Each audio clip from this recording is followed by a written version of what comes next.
ఇక్కడ రిజర్వేషన్స్ అనే ఉంది కదా, రిజర్వేషన్స్ అనేటివి ఉన్నాయి. ఫ్రెండ్షిప్ కి, లవ్ మ్యారేజెస్ కి క్యాస్ట్ ఫీలింగ్ లేని చదువుకునేటప్పుడు, జాబ్స్ వచ్చేటప్పుడు రిజర్వేషన్స్ అంటున్నారు.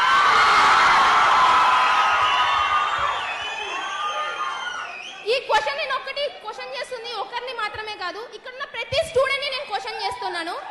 ఫ్రెండ్షిప్ చేసేటప్పుడు నో క్యాస్ట్ అన్నారు, లవ్ చేసేటప్పుడు నో క్యాస్ట్ అన్నారు, లవ్ మ్యారేజ్ చేసేసుకున్నప్పుడు ఫ్రెండ్స్ ఉన్నారా, మాకు క్యాస్ట్ ఫీలింగ్ లేదు అన్నారు.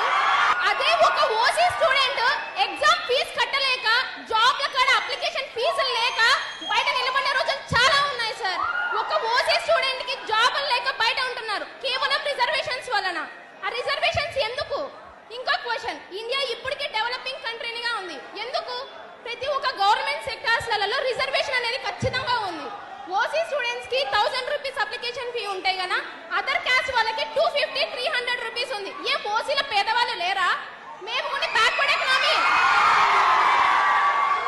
మాకు రైట్స్ ఉన్నాయి గవర్నమెంట్ జాబ్స్ తెచ్చుకోనికి, కానీ మాకు ఎందుకు ఇవ్వడం లేదు? గవర్నమెంట్ సెక్టార్స్ లో ఒక సెక్టార్ ని కనుక చూసుకుంటే గన ఆల్మోస్ట్ అందరూ ఓసీ కన్నా మిగతా క్యాస్ట్ వాళ్ళే ఉన్నాయి. క్యాస్ట్ ఫీలింగ్ గురించి నేను మాట్లాడడం లేదు సార్. ఇక్కడ నేను క్వశ్చన్ చేస్తుంది ఏంటంటే, ఒకప్పుడు అంబేద్కర్ చేశారు, ఎందుకు? ఒకప్పుడు చాలా డిఫరెన్సెస్ ఉన్నాయి, కానీ ఇప్పుడు ఆ డిఫరెన్సెస్ లేవు. ఇప్పుడు చూస్తే ఒక ఓసీ క్యాండిడేట్, ఒక ఎకనామికల్ గా బ్యాక్గ్రౌండ్ ఉండేది ఎవర్రా అంటే ఖచ్చితంగా ఒక ఓసీ క్యాండిడేట్. అది రెడ్డిస్ అయినా ఉంటారు, వైశ్యాస్ అయినా ఉంటారు, ఏ ఓసీ క్యాండిడేటే ఉంటాడు. ఎందుకంటే ఒకప్పుడు మేము రిచ్ ఉండొచ్చు, ఇప్పుడు లేరు అది సిచ్యువేషన్. ప్రెసెంట్ ఈ రాయలసీమను పాలించిన రాయల వారి ఫ్యామిలీ గుని ఇప్పుడు ఎకనామికల్ గా బ్యాకే ఉన్నారు సార్. ఒక ముస్లిం కానీ క్రిస్టియన్ కానీ, ఇక్కడ నేను మెన్షన్ చేస్తుంది క్యాస్ట్ జస్ట్ ఫర్ ఇన్ఫర్మేషన్, నేను ఏ క్యాస్ట్ ఫీలింగ్ గురించి మాట్లాడడం లేదు.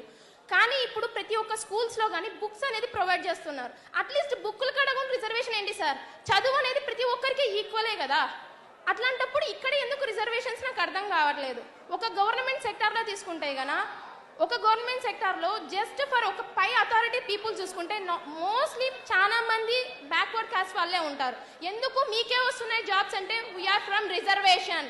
అది రిజర్వేషన్ అనేది గర్వంగా చెప్పుకుంటున్నారు, మాకెందుకు రిజర్వేషన్స్ లేవు సార్? నిజంగా చెప్పాలంటే నేను ఒక BTech final year student sir, Srinivasa institution నుంచి వచ్చాము.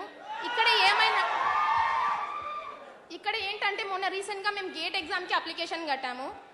Application fee 1500 sir for OC candidates. For girls reservation కి 750 రూపీస్ సార్. నెక్స్ట్ కేటగిరీ వాళ్ళకి 500 రూపీస్ సార్. అప్లికేషన్ ఫీ మాత్రమే. ఏం సార్ మా ఓసీలలో పేదవాళ్ళు